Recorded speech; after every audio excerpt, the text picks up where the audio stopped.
Who is the worst traitor in human history? 1. Corfitz Ulfit is not well known outside of Scandinavia, but very bad. In a quick recap, he was in a top position under the Danish king, but did a bunch of corrupt stuff allegedly, and fled to Sweden, who had been the mortal enemies of Denmark for hundreds of years. Here he started working for the Swedish king, and didn't just tell him every Danish secret he knew, but deliberate did everything he could to enrage the Swedes against the Danes, so they would declare them war. After a few years he succeeded, and he didn't just help the Swedish troops from the front lines again, with a bunch of important information about the Danish army and the landscape.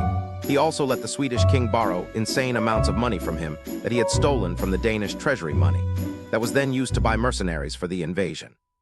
Swedes won, and Ulfelt got his own lands back, and even a Danish island for his troubles. But it wasn't long before the Swedish king also started being annoyed with Ulfelt, who now fled back to Denmark, where he was arrested. For some insane reason, he was eventually allowed to leave the country, because he said he needed to go to a spa for his health. Of course, he didn't go to a spa, and fled Denmark once again. This time, he went to a bunch of different kings in Europe, and tried to get them in on his crazy schemes, essentially. He also gave the skull of one of the biggest Danish saints to the French, another thing he had stolen. He even tried to arrange a coup of the Danish throne, but without luck the Danes never got him again. But his wife was famously imprisoned in a tower for 22 years, essentially in her husband's place. Ulfelt was so hated in Denmark that a statue of shame was erected for him that people were supposed to spit on as they walked past. It stood in Copenhagen for hundreds of years.